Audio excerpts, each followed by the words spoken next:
السلام علیکم ناظرین، سلطان بیبرس نے برکئی خان کے سفارتی وفد کے ساتھ عمدہ سلوک کیا جس سے ان کی طبیعت خوش ہو گئی۔ سلطان بیبرس نے ان کی ملاقات خلیفہ مستنصر باللہ سے کرائی جہاں انہیں قیمتی خلطوں سے نوازا گیا۔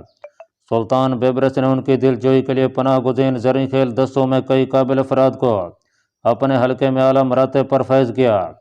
علاوہ ازیں اس نے امیر المومنین سے رسمی اجازت لے کر بلاد مصر کے خطبات میں اور ان کے اور اپنے نام کے ساتھ برکئی خان کے نام کو شامل کیا۔ سفارتی وفد کی ایسی بھگت کی گئی کہ وہ سلطان بیبرس کے حسن سلوک کے معترف ہو گئے۔ سلطان بیبرس نے اپنے ہاتھوں سے برکئی خان کے لیے طویل مراسلہ تحریر کیا جو کہ 70 صفحات پر مشتمل تھا۔ اس خط میں اس نے کفار سے جہاد کرنے کے بارے میں قرآن مجید کی جملہ آیات اور نبی کریم صلی اللہ علیہ وسلم کی بہت سی احادیث درج کی اور برکئی خان کو لکھا کہ وہ خود بھی دشت کی چاک کا رہنے والا ہے اور ایک عاجز کی چاکی مسلمان کی حیثیت سے خیام زرعی کے عظیم نو مسلم خان کو برادرانہ سلام بھیجتا ہے۔ اس کے لیے یہ بات بڑی مسرت بخش ہے کہ عظیم برکئی خان اپنے چچا زاد بھائی ہلاکو خان کی سرگرمیوں کو نفرت کی نگاہ سے دیکھتا ہے۔ ہلاکو خان اسلام کو نیست و نابود کرنے پر تلا ہے اور یہ عاجز بیبرس اسلام کو بچانے کی جد و جہد میں مصروف ہے۔ اس نے نہ صرف خلافت کو مصر میں بحال کر دیا ہے بلکہ اب وہ کفار تتاریوں کے خلاف جہاد کی تیاریوں میں مصروف ہے۔ یہ عاجز اپنے مسلمان بھائی برکئی خان کو یہ اطلاع دینے میں بڑی مسرت محسوس کرتا ہے کہ قاہرہ کی جامع مسجد میں امیر المومنین اور اس عاجز کے نام کے ساتھ برکئی خان کے نام کا خطبہ بھی پڑھا گیا ہے اور خان کی جانب سے ایک متدین مسلمان کو حج بدل کے لیے مکہ معظمہ روانہ کر دیا گیا ہے۔ یہ عاجز اور مصر و شام کے مسلمان برکئی خان کے بے حد ممنون ہوں گے اگر وہ ہلاکو خان کے عقب سے پے در پہ حملوں کا سلسلہ شروع کر دے تاکہ وہ اسلامی علاقوں کی پامالی نہ کر پائے۔ اس مراسلے کے ساتھ سلطان بیبرس نے اردو زرعی کی سفارت کو نہایت عزت و احترام کے ساتھ رخصت کیا۔ سفارت کے کچھ عہدیداروں کو سلطان بیبرس نے اس درخواست کے ساتھ روک لیا کہ وہ مملوک افواج کو منگولوں کی جنگی مبادرت کی تربیت دیں۔ انہوں نے سلطان بیبرس کے حسن سلوک کے پیش نظر یہ درخواست قبول کر لی اور بلاد مصر میں قیام کیا۔ برکئی خان کی سفارت کے ساتھ سلطان بیبرس نے بے شمار قیمتی تحائف بھی روانہ کیے۔ مورخین نے ان تحائف کی بڑی طویل فہرست دی ہے۔ ان میں قرآن مجید کا ایک نادر نسخہ جس پر خلیفہ ثالث حضرت عثمان غنی رضی اللہ تعالیٰ عنہ کی مہر لگی ہوئی تھی، اس کے ریشمی زر بفت کے غلاف پر سنہرا کام کیا گیا تھا۔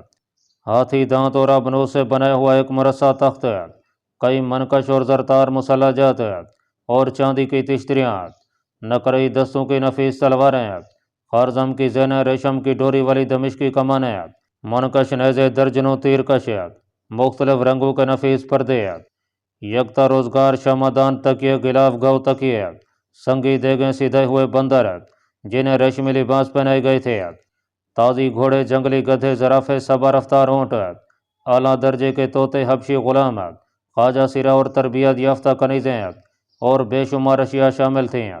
یہ سفارت کیا تھی؟ ساز و سامان سے لدا پھدا ایک طویل قافلہ تھا۔ اس سفارت کی واپسی کے لیے ایک بار پھر قسطنطنیہ کی راہ تجویز کی گئی۔ سلطان بیبرس نے اس خدشے کے پیش نظر کے اس سفارت کو بھی روک لیا جائے گا، یہ سد باب کیا کہ ایک تیز رفتار قاصد کے ہاتھ دھمکی امیز خط بھیجا جس میں یہ تحریر تھا کہ اگر اس نے اس بار مصر کی سفارت کو روکا یا پریشان کرنے کی کوشش کی تو وہ اپنی سلطنت میں موجود تمام بازنطینی تاجروں کو گرفتار کر لے گا، قیصر روم سے تمام تجارتی تعلقات ختم کر دے گا۔ اس خط کے ساتھ ہی اس نے اپنی سلطنت کے تمام عیسائیوں طریقوں سے قیصر روم کو یہ دھمکی دلوائی کہ وہ اسے کلیسا کا اسقف اعظم تسلیم کرنے سے انکار کر دیں گے۔ سلطان بیبرس کی اس کڑی کارروائی کے باعث قیصر روم کے ہوش ٹھکانے آ گیا اور اس نے سلطان کی پہلی سفارت کو بھی روانہ کر دیا اور دوسری سفارت کو بھی روکنے کی کوشش نہیں کی۔ تو تم گل وقوز کی تلاش میں یہاں تک آ ہی گئے ہو، شنگ خان کاٹدار لہجے میں بولا۔ متی الدین پہلے ہی کلال موت میں اس کی موجودگی پر حیران و پریشان کھڑا تھا۔ گل وقوز کا نام سن کر وہ دم بخود سا رہ گیا۔ شنگ خان، گل وقوز اور کلال موت یہ عجیب سی مثلث تھی جو کسی طرح بھی سمجھ نہیں آ پائی۔ تمہاری یہاں موجودگی میرے لیے متحیر کن ہے، مگر گل وقوز کا ذکر یہاں کچھ سمجھ نہیں آیا۔ یعنی اب تم یہ کہو گے کہ تمہیں معلوم نہیں کہ گل وقوز یہاں موجود ہے؟ کیا مطلب ہے؟ متی الدین کو اپنے بدن میں زلزلے کا جھٹکا محسوس ہوا۔ وہ بے یقینی کے عالم میں شنگ خان کو تکتا رہا۔ مجھے نہیں معلوم تھا کہ تم اتنی اچھی اداکاری بھی کر لیتے ہو۔ اب زیادہ انجان نہ بنو، صاف صاف بتاؤ کہ تمہاری گل وقوع سے ملاقات ہو چکی ہے یا نہیں۔ شنگ خان نے تیزی سے کہا، میرے خیال میں یا تو تم میرے جذبات سے کھلواڑ کرنے کی کوشش کر رہے ہو یا تمہیں کوئی غلط فہمی ہوئی ہے۔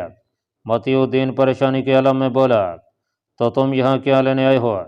شنگ خان تنگ کر بولا، یہ بتانا ضروری نہیں ہے، البتہ تمہارے بجائے مجھے پوچھنے کا یہ حق حاصل ہے کہ تم سرخ غر کو چھوڑ کر اتنی دور یہاں کیا کر رہے ہو؟ متی الدین نے الٹا سوال کر دیا، خود کہتے ہو کہ ضروری نہیں اور مجھ سے جواب کی توقع رکھتے ہو۔ آقا کا حکم تھا کہ میں آپ کو بلا رکے مہمان خانے تک پہنچاؤں، علاوہ ازیں آپ کو یہاں کے بارے میں کسی قسم کی معلومات حاصل کرنے کی بھی ضرورت نہیں ہے۔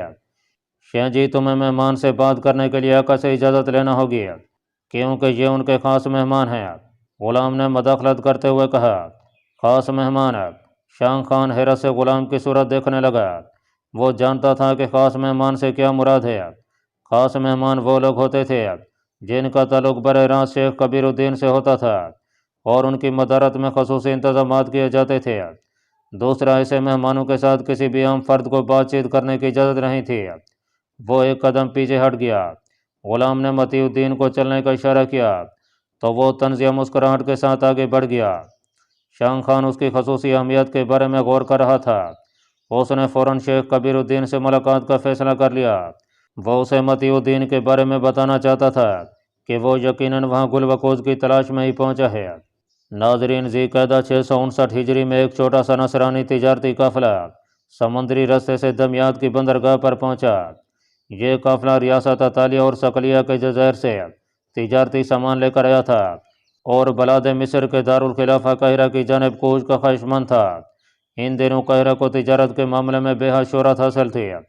تاتاریوں کی غارت گری سے محفوظ ہونے اور خلافت اسلامیہ کا مرکز بننے کے بعد بلاد مصر نہ صرف مسلمان تاجروں کے لیے کشش کا باعث بن چکا تھا بلکہ غیر مسلم تجارتی گروہ بھی عمدہ منافع کی غرض سے اسی سرزمین کا رخ کر رہے تھے۔ مرکز اسلام بغداد کی تباہی اور بلاد عراق شام میں تاتاریوں کے تخت و تاراج کے بعد وہاں کی فضا تجارت کے لیے پرکشش نہیں رہ گئی تھی۔ نصرانی قافلہ تیزی سے سفر کرتا ہوا ذی القعدہ کے آخری اشرا میں قاہرہ پہنچ گیا۔ اتفاق کی بات تھی کہ اس قافلے میں شامل تمام افراد پہلی بار بلاد مصر میں داخل ہوئے تھے۔ ان کے پاس اعلیٰ مصنوعات تھیں جن کے اچھے داموں کے حصول کی لالچ انہیں قاہرہ کھینچ لی تھی۔ قاہرہ کے صدر دروازے پر اس قافلے نے ٹھہر کر شہر کا جائزہ لیا۔ وہ ابھی اس فکر میں غلطاں تھے کہ قاہرہ میں انہیں کس مقام پر قیام کرنا چاہیے کہ ایک بلند قامت شخص ان کے پاس چلا آیا۔ وہ عام سا لباس زیب تن کیے ہوئے تھا۔ قافلے کا سردار ایک اجنبی کو اپنی جانب بڑھتے دیکھ کر کسی قدر تشویش میں مبتلا دکھائی دیا۔ وہ شخص مسکراتا ہوا آگے بڑھا اور سب لوگوں سے ہاتھ ملاتے ہوئے انہیں قاہرہ میں خوش آمدید کہنے لگا۔ قافلے کے سب اراکین اس کی جانب شکوک بھری نگاہوں سے دیکھنے لگے۔ وہ سب قاہرہ میں نووارث ضرور تھے مگر فن تجارت کے اسرار اور رموز سے بھی خوب واقف تھے۔ اجنبی کی اس غیر متوقع حرکت پر انہیں کسی قدر تشویش لاحق تھی۔ اجنبی نہایت خوش اخلاقی سے پیش آیا۔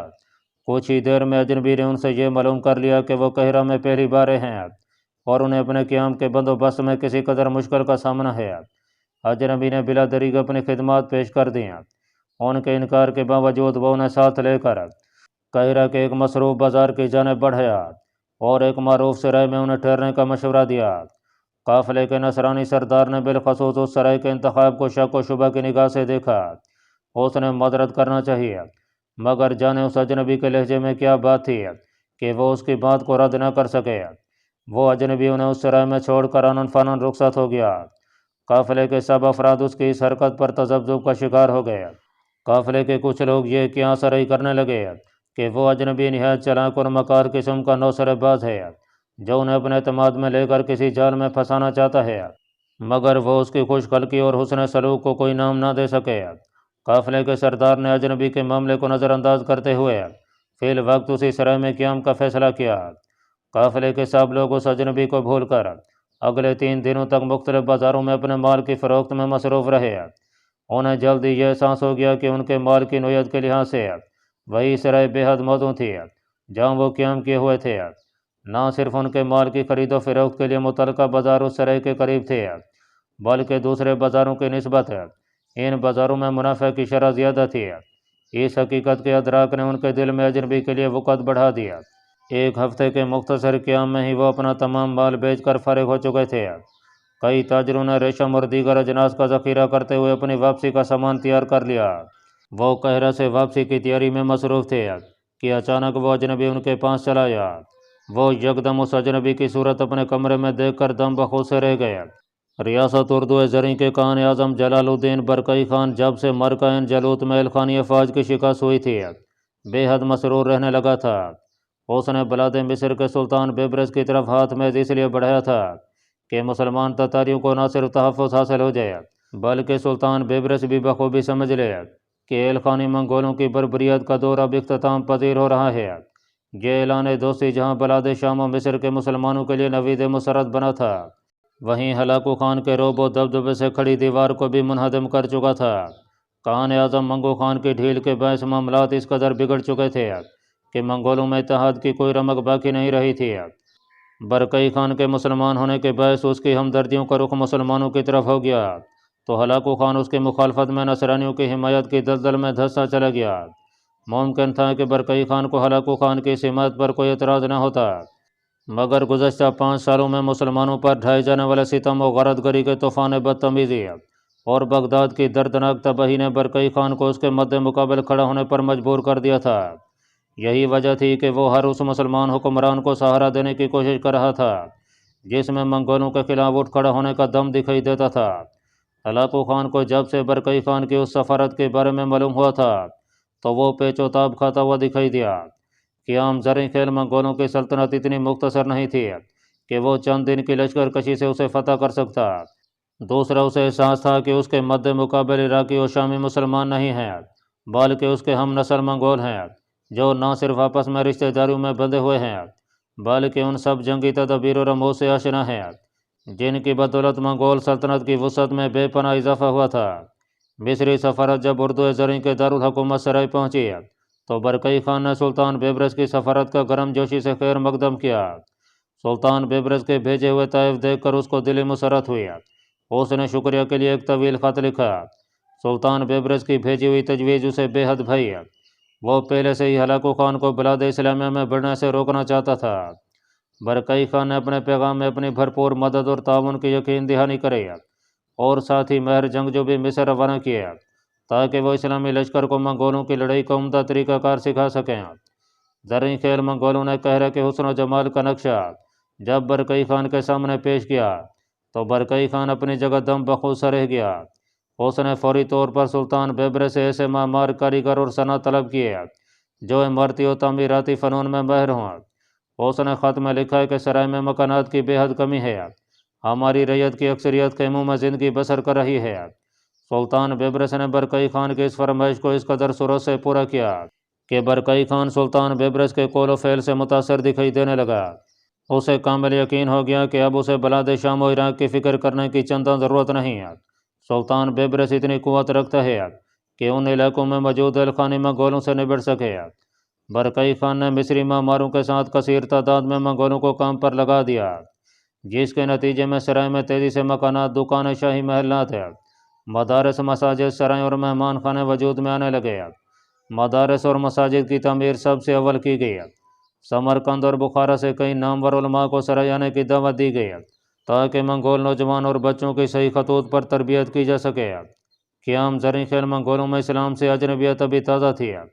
برقعی خان یہ نہیں چاہتا تھا کہ اجنبیت کا یہ دور اس قدر طویل ہو جائے کہ وہ اسلام کی نامکمل تعلیمات کے باعث مذہب کی حقیقی روح سمجھ ہی نہ پائیں۔ وہ منگولوں کی اخلاقی تربیت کرتے ہوئے انہیں مہذب اور معتدل رعیت بنانا چاہتا تھا۔ برقعی خان اپنی ریاست کی تعمیر و ترقی کے ساتھ ساتھ ہلاکو خان سے بھی بالکل غافل نہیں تھا۔ اس کے مخبر اسے ہر پل کی خبر متواتر مہیا کر رہے تھے۔ 659 ہجری کے اواخر میں برقعی خان کو ایسی اطلاعات ملی کہ ہلاکو خان، جو کہ عرصے سے اپنی عسکری تیاریوں میں مصروف تھا، وہ اپنی افواج کو ترتیب دے رہا ہے تاکہ مرغہ سے باہر نکل کر پیش قدمی کی جائے۔ برقعی خان نے اس عسکری مہم کی قیادت کسی سالار کو سونپنے کی بجائے خود میدان میں اترنے کا تہیہ کیا۔ ناظرین، اجنبی ان کے حیرت زدہ چہرے دیکھ کر مسکرانے لگا۔ انہیں سلام کرنے کے بعد اس نے انہیں پرسکون رہنے کا اشارہ کیا اور خود چھوٹی سی کرسی کھینچ کر ان کے مقابل بیٹھ گیا۔ یہ محض اتفاق تھا کہ اس دن قافلے کے سب تاجر سرائے میں موجود تھے۔ قافلے کے سب لوگ اسے فراموش کر چکے تھے، مگر اس کی اچانک آمد نے ان کے ذہنوں میں کھلبلی مچا دی۔ وہ اپنے دبے ہوئے شکوک و شبہات کو سر اٹھانے سے روک نہ پایا۔ قافلے کے سردار کو گہری سوچ میں ڈوبے دیکھ کر وہ اجنبی خود ہی دھیمی سی مسکراہٹ کے ساتھ ان سے مخاطب ہوا۔ میرا خیال ہے کہ شاید تم لوگوں کو میری آمد یا میری بے تکلفی ناگوار گزری ہے۔ اجنبی سردار چونک کر بولا، ہمیں نہ تو تمہاری آمد ناگوار گزری ہے اور نہ ہی کوئی خوشی ہوئی ہے، نہ تو ہمیں اس بے تکلفی سے کچھ غرض ہے اور نہ ہی تم سے کوئی خوف ہے۔ ہمیں تو صرف یہ بات کھٹک رہی ہے کہ تمہارے ساتھ ہماری کوئی اشنائی تک نہیں اور تم نے ہمیں موقع محل کی مناسبت سے ایک ایسی جگہ ٹھہرایا جو کہ ہمارے لیے نہایت سود مند تھی۔ یہ سب تم نے کس مقصد کے تحت کیا ہے؟ اس بارے میں بھی ہم کو اندازہ لگانے میں ناکام ہیں۔ آپ لوگ بلا وجہ شکوک و شبہات کا شکار ہو رہے ہیں۔ میری ایسی کوئی دلچسپی نہیں ہے کہ میں آپ لوگوں سے کوئی مالی منفعت حاصل کروں۔ یہ سب تو میں نے اپنا فرض سمجھتے ہوئے کیا ہے۔ آپ لوگ چونکہ قاہرہ میں پہلی بار آئے تھے اور یہ شہر آپ کے لیے ناشنا تھا، اس لیے میں نے صرف رہنمائی کرتے ہوئے یہ خدمت سر انجام دی ہے۔ میری اس میں کوئی غرض شامل نہیں ہے۔ اگر آپ لوگ مجھے اپنے مال کے بارے میں مطلع نہ کرتے تو شاید میں آپ لوگوں کے لیے کچھ بھی نہیں کر سکتا تھا۔ میں کیا یہاں میرے جیسے کئی لوگ موجود ہیں جو آپ جیسے لوگوں کی خدمت میں ہمتاً مصروف رہتے ہیں۔ میں تو محض یہ معلوم کرنے آیا تھا کہ آپ لوگوں کو یہاں کسی قسم کی کوئی تکلیف تو نہیں ہوئی ہے۔ اجنبی کے لہجے میں کوئی گھماؤ پھراؤ نہیں تھا۔ وہ لوگ اس کے انسانی جذبے پر کسی قدر متاثر دکھائی دیے۔ ان میں کچھ تاجروں کے ذہنوں پر چھایا ہوا شکوک کا غبار دھول نہ پایا۔ کیا تم سرکاری طور پر اس کام کے لیے معین ہو؟ سردار قافلہ چونک کر بولا، ایسا ہی کو سمجھ لیجیے۔ اجنبی نے مختصر جواب دیا، خداوند یسوع کی قسم ہے۔ سردار بے اختیار بولا، میں سمجھتا تھا کہ غیر قوموں کا انتظام و انصرام میں شاید ہمارا بادشاہی واحد مثال ہے، مگر بلاد مصر کے حکمران کا حسن انتظام دیکھ کر مجھے آج اپنی رائے میں یقیناً ترمیم کرنا پڑے گی۔ کیا مطلب میں کو سمجھا نہیں؟ اجنبی حیرت سے اس کی جانب دیکھنے لگا۔ میرا نام جون کارٹ ہے اور میں اطالیہ سے یہاں آیا ہوں۔ شاید تمہیں یہ معلوم نہ ہو کہ اطالیہ کس جانب واقع ہے۔ سردار خود ہی ہنس پڑا، پھر بات آگے بڑھاتے ہوئے بولا، ہمارا فرما روا شاہ منفرد بے حد مشفق اور رعایا نواز بادشاہ ہے۔ وہ علم و حکمت کی بے حد قدر کرتا ہے۔ اس کی علم دوستی کے ثبوت میں محض اتنا کہہ دینا کافی ہے کہ اسے عقلیدس کی 10 کتب ازبر ہیں۔ اس نے اپنی سلطنت میں نہ صرف غیر نصرانیوں کو کھلی آزادی دے رکھی ہے بلکہ انہیں اپنی مذہبی عبادت گاہیں تعمیر کرنے کی اجازت بھی دی ہے۔ یہی وجہ ہے کہ وہاں کئی شہروں میں مسلمانوں کی اکثریت آباد ہے اور کئی خوبصورت و بے مثال مساجد بھی دیکھنے کو ملتی ہیں۔ ایسی انسانی ہمدردی دیکھ کر میں یہی سمجھتا تھا کہ شاید شاہ منفرد جیسا بادشاہ اس روئے زمین پر اور کوئی نہیں ہو سکتا، مگر یہاں آ کر مجھے احساس ہوا ہے کہ قاہرہ کا بادشاہ بھی غیر مسلموں کے حقوق کا مکمل خیال رکھتا ہے۔ تم عجیب بات کر رہے ہو۔ میں نے تو سن رکھا ہے کہ نصرانی ممالک میں سرکاری عہدیدار غیر نصرانی تاجروں کے ساتھ امتیازی سلوک کرتے ہیں اور تاجروں کو زیادہ مقدار میں ریاستی مال ساتھ لے جانے کی اجازت تک نہیں دی جاتی۔ واپسی پر اتنے خطیر محصول ان پر ڈال دیے جاتے ہیں کہ کئی تاجر جان بچ جانے پر ہی شکر ادا کیا کرتے ہیں۔ تم بالکل درست کہتے ہو، کچھ نصرانی ریاستوں میں ایسا بھی ہوتا ہے، مگر اطالیہ کو ان کے ساتھ ملانا درست نہیں ہے۔ غیر نصرانیوں پر سختی نہ کرنے کے باعث شاہ منفرد نے عظیم پوپ سے دشمنی مول لے لی ہے، یہاں تک کہ انہیں کلیسا سے بھی خارج قرار دیا جا چکا ہے۔ اگر تمہیں یقین نہ ہو تو ہمارے ساتھ چلو اور اپنی آنکھوں سے دیکھ لو کہ شاہ منفرد کے دربار میں کئی مسلمان اعلیٰ مناصب پر موجود ہیں۔ جون کارٹ جوشیلے انداز میں بولا، حیرت کی بات ہے، اجنبی کی آنکھوں میں بے یقینی جھلکتی دکھائی دی۔ میری جہاں تک معلومات ہیں کہ اطالیہ اور قسطنطنیہ میں کچھ زیادہ فاصلہ نہیں ہے، اس کے باوجود شاہ منفرد کا انداز جرأت مندی کا اعلیٰ نمونہ دکھائی دیتا ہے۔ وہ سب اجنبی کی بات پر دنگ رہ گیا۔ ان کے وہم و گمان تک میں نہیں تھا کہ ایک معمولی سے شخص کو اطالیہ اور قسطنطنیہ کی جغرافیائی حیثیت سے واقفیت ہو سکتی ہے۔ تم قسطنطنیہ یا اطالیہ گئے ہو شاید؟ جان کارٹ تیزی سے بولا، میرا علم محض کتب کا محتاج ہے۔ اجنبی مسکرایا، تم حقیقتاً حیرت انگیز آدمی ہو۔ جان کارٹ مرعوب دکھائی دینے لگا، میں تمہیں فراموش نہیں کر پاؤں گا۔ سب تاجر اجنبی کی جانب مشتاق نگاہوں سے دیکھتے رہے۔ ان کے دل میں سر اٹھانے والے وسوسے بالکل مٹ چکے تھے۔ اس اجنبی نے اپنا وقت کچھ مزید وہاں گزارا۔ باتوں کا موضوع تجارتی منفعت کی جانب مڑ گیا۔ وہ سب اجنبی کا تہہ دل سے شکریہ ادا کرنے لگے۔ اجنبی نے ان کی واپسی کی اطلاع پا کر کچھ ضروری تفصیل معلوم کی اور وہاں سے نکل آیا۔ اس کا ذہن تیزی سے حالات کا تجزیہ کرنے میں مشغول تھا۔ اس کی سوچوں کا محور شام منفرد تھا، جس کی منفرد شخصیت مسلمانوں کے حق میں نہایت اہم تھی۔ قسطنطنیہ کے بالکل بازو میں ایک ایسی ریاست کی اطلاع اس کے لیے بے حد خوش آئندہ تھی۔ اس نے واپس لوٹتے ہوئے یہ فیصلہ کر لیا تھا کہ شام منفرد سے تجارتی اور سفارتی روابط وقت کی اہم ترین ضرورت ہے۔ وہ اجنبی کوئی اور نہیں تھا بلکہ بلاد مصر کا سلطان بیبرس تھا، جو کہ روپ بدل کر عموماً رعایا میں ایک عام شخص کی طرح گھومتا رہتا۔ بیس بدل کر رعایا اور مملکت کا حال معلوم کرتے رہنا اس نے اپنے معمولات زندگی میں شامل کر رکھا تھا۔